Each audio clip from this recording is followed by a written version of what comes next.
Brigada Balita Nationwide sa tanghali.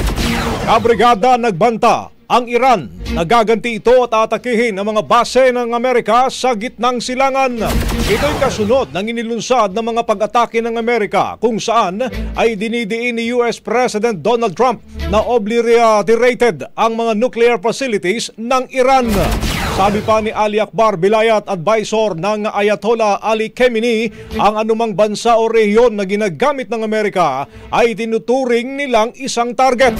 Naglabas naman ng Worldwide Caution Advisory ang US State Department sa lahat ng mga Amerikano sa buong mundo na magdoble ingat.